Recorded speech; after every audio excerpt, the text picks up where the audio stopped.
He sat alone in a rooftop restaurant, one of the wealthiest individuals in America, savoring a glass of 30-year-old scotch while effortlessly sealing billion-dollar deals with just a phone call. He believed he possessed it all. On a frigid afternoon, an unexpected sight beyond the window caused him to let his glass slip from his grasp. On the street below, a woman he had once cherished stood, clutching a cardboard sign. Next to her stood 4 small boys, each with striking blue eyes and matching features. His features, 4 children he had never known, were part of his life. What could have led to this situation? What was her reason for concealing them? And, most crucially, could he reclaim the time that had slipped away from him? This narrative transcends mere themes of wealth, power, or success. It's a tale of remorse, salvation, and that pivotal instant when life offers a final opportunity to reshape it all. Before we get started, please leave a comment sharing your location. This tale will resonate deeply with those who embrace the idea of second chances.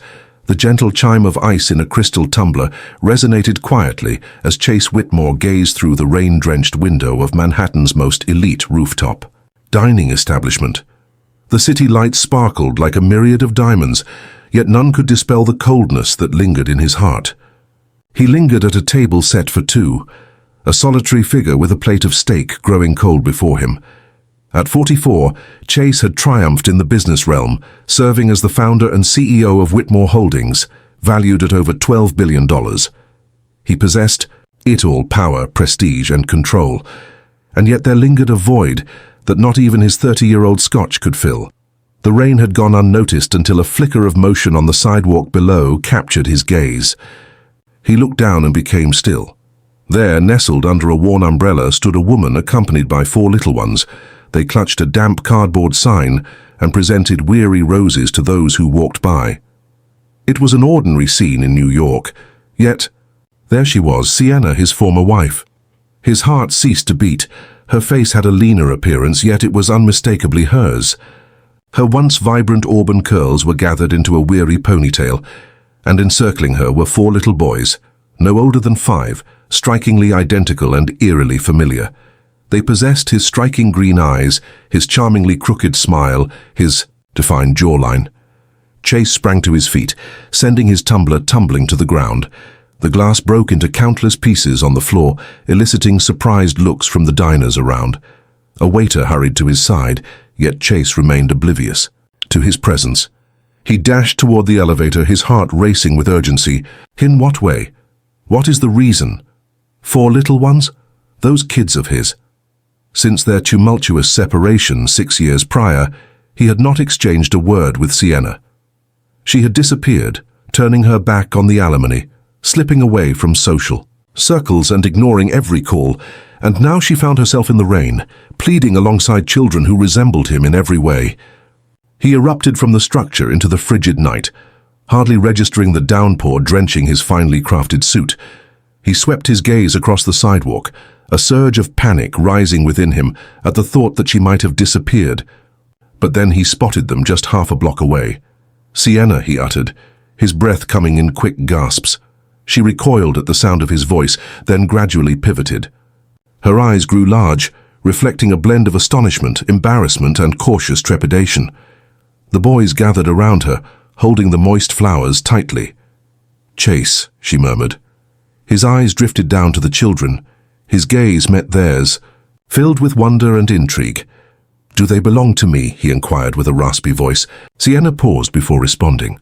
The tallest of the boys took a small step forward, narrowing his eyes as he looked up at Chase.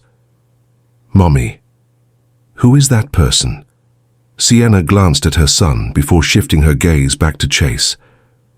"We need to have a conversation," she murmured softly, "but this isn't the right place." She guided the boys into a cozy diner, intimate and inviting, featuring vinyl booths and the aroma of burnt coffee mingling with grilled cheese. The children sat opposite Chase, eagerly consuming pancakes as if they hadn't had a meal in ages. Sienna chose to order nothing. Her hands quivered ever so slightly. She stated, "There are 5, all of them." "I calculated the figures," Chase responded, his tone subdued. "You were expecting when we parted ways." Sienna gazed at her hands. "I attempted to reach you," she whispered. 3 times. Your assistant mentioned that you have a packed schedule and are unable to take personal calls. I ceased my efforts. I had to endure for their sake. Chase experienced a sudden pang of guilt that struck him with such intensity it nearly brought him to his knees. In those days, his thoughts were entirely occupied by a merger. He thought she was merely acting out, to have spite when she left, unaware that she was carrying his children. "Why didn't you get in touch again?" he inquired. "I didn't want your money, Chase," she said, her eyes blazing with intensity. "I sought tranquility, and then it became too challenging. My parents passed away in a car accident when the boys were just 2 years old. I have lost my job.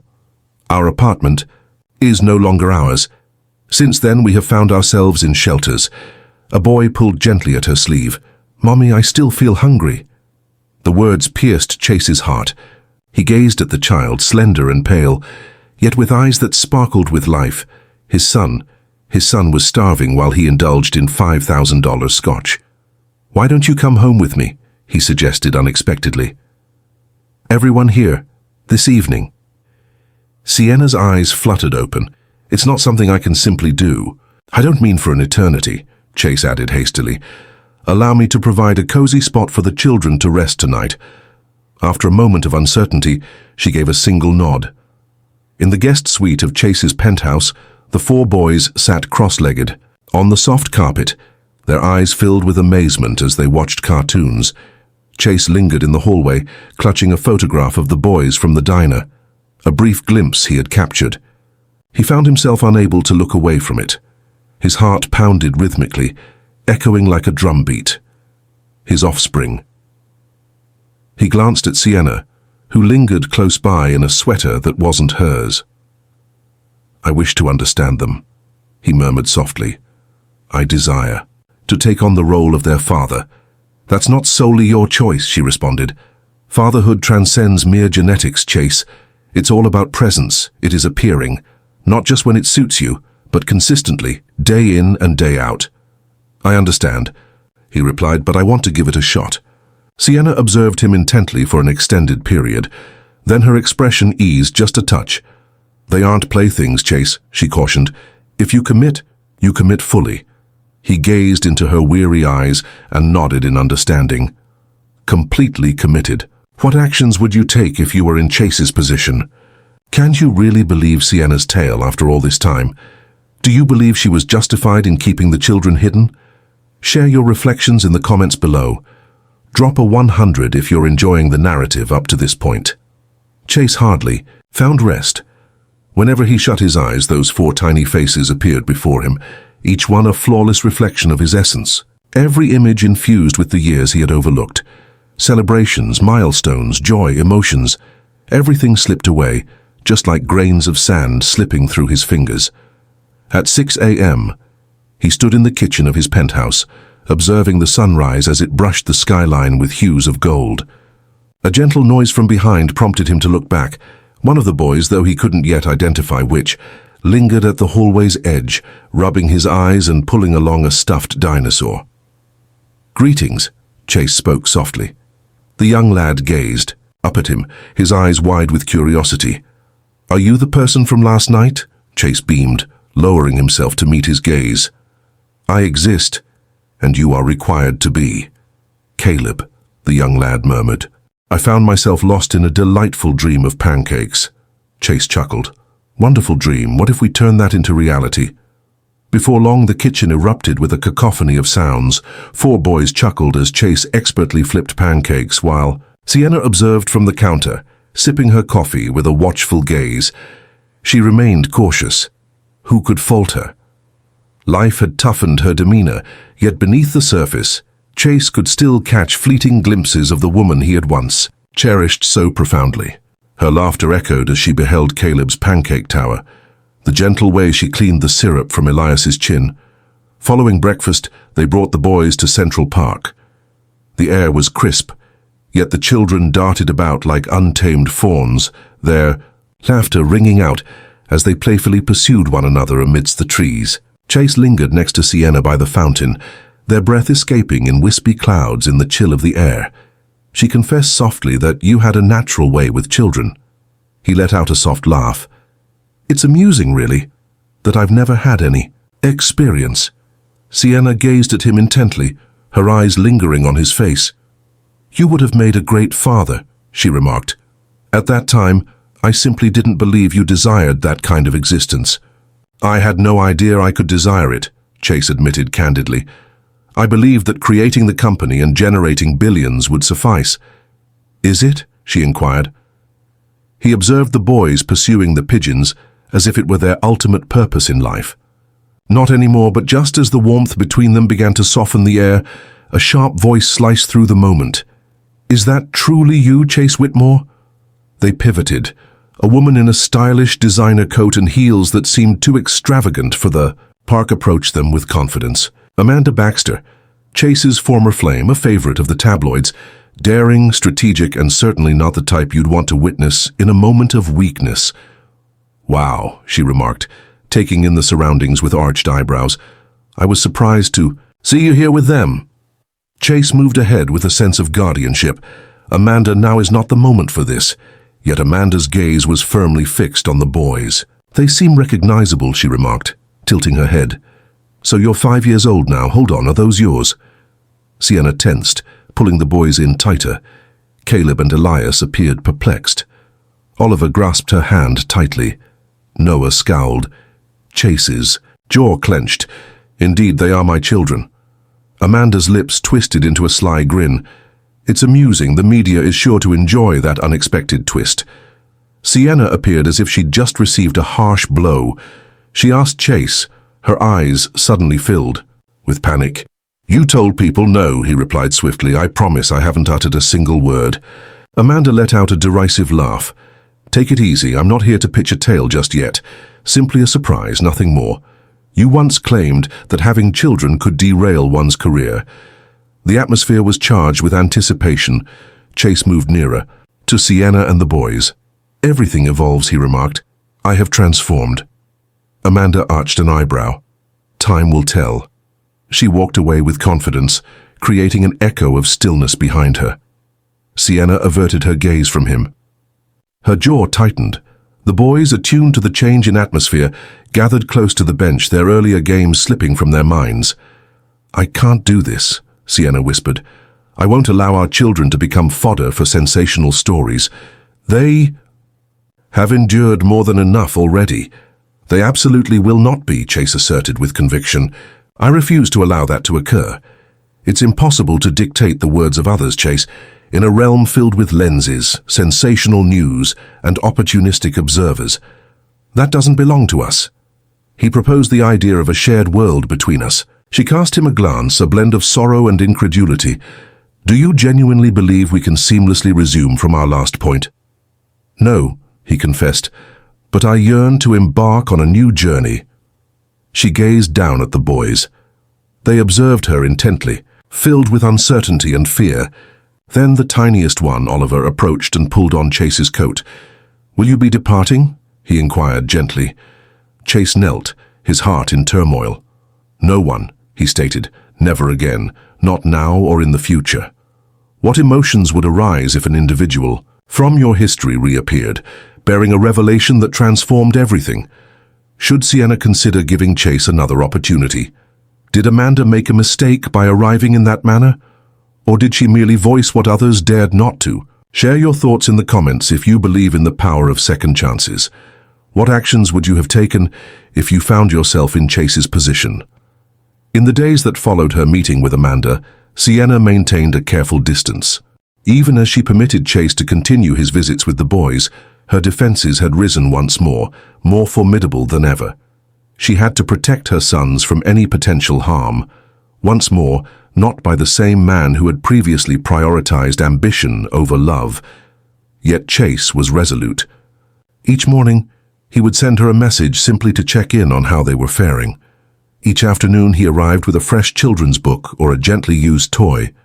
He assisted with the homework. He arrived for dinner, despite Sienna insisting. She didn't require his presence.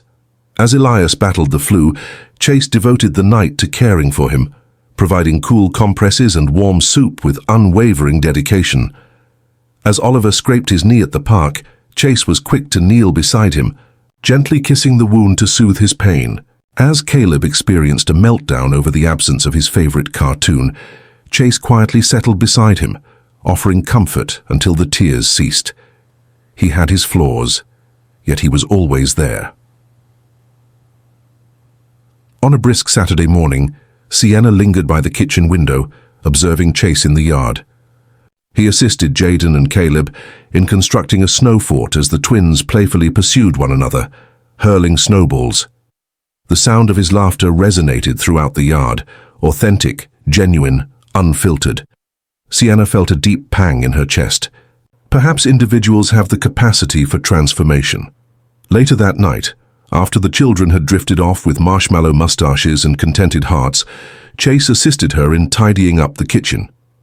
They lingered at the sink, fingers grazing as they exchanged plates, steam swirling gently from the heated water. "I long for this," Chase murmured softly. Sienna remained silent. "I miss you," he continued. She set the final dish on the rack and turned her gaze toward him. "It's not that straightforward, Chase. I understand," he replied, "but I want to earn your trust again, not just as your father, but as the man who should have never let you go." Silence stretched between them, thick with unspoken pain, but also with possibility. At last, Sienna uttered, "There's something you should be aware of." Chase felt a sudden tension. "I filed for sole custody just before our paths crossed. I didn't have faith in you. I was afraid you might appear one day, toss money around, and then vanish once more." His heart sank. "You really believed I would just fade away?" "I found myself at a loss for words. You missed the moment they came into this world. You missed the ultrasounds, the first kicks. I went through labor alone, Chase." I felt a wave of fear wash over me. He took a deep breath. "I'm sorry for every moment you had to do this without me." Sienna wiped her hands on a towel, her voice softening. "But I never filed the papers. Following that initial dinner, an instinct urged me to hold on." A glimmer of hope ignited within Chase's heart. "That's all I needed," he whispered. "A chance to prove that I'm here, that I'm not leaving." A week later, Chase made the decision to step down as CEO. It took everyone by surprise. Investors were in a state of panic. The media erupted. Headlines blared. "Chase Whitmore turns. Is back on Empire all for love." Yet Chase remained indifferent. For the first time in his life, he experienced a sense of liberation. Truly liberated. He left his penthouse behind and purchased a simple home just 10 minutes away from Sienna's apartment. Nothing extravagant. Just enough room for 4 energetic boys, a dog they would surely plead for, and perhaps one day, a renewed opportunity for love. The boys adapted swiftly. In fact, they flourished. Chase and Sienna established a co-parenting arrangement. But honestly, Chase was present more times than not. He assisted with bedtime, offered his time at their preschool, and even picked up the skill of braiding hair when Elias decided to grow it out, channeling his inner rock star. Then arrived the school's family day. Each child was tasked with drawing a picture of their family and presenting it to the class. Sienna and Chase fidgeted in the back row, their hands lightly touching on the bench. When it was Oliver's turn, he confidently strode to the front, showcasing a crayon masterpiece, featuring 5 stick figures, Mom, Dad, and 4 tiny reflections of himself. "This is my family," he proclaimed with pride. "My dad once resided in a grand tower, but now he lives just down the street. He's not a superhero, but he whips up pancakes and tackles monsters." "That's better?" The room erupted in laughter. Sienna stifled a gasp, her eyes brimming with tears. Chase blinked rapidly, overwhelmed. That night, after the boys had drifted off to sleep, Chase lingered in the hallway, gazing at a picture the kids had created and affixed to the wall.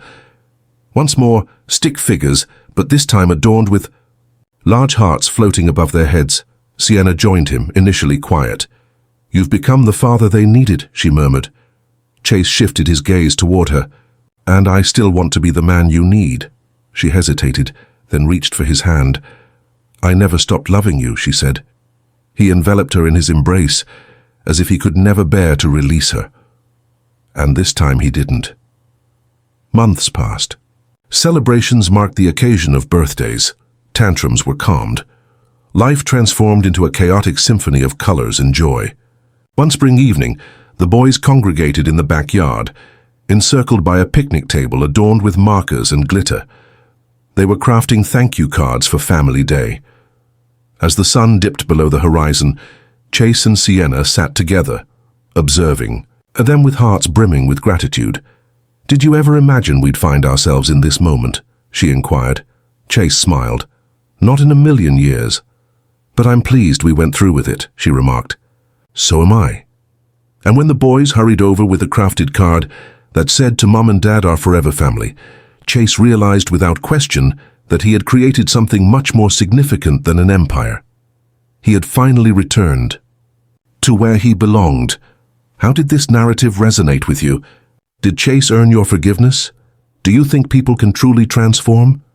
Type 100 in the comments if this story resonated with you. We'd love to hear which country you're tuning in from.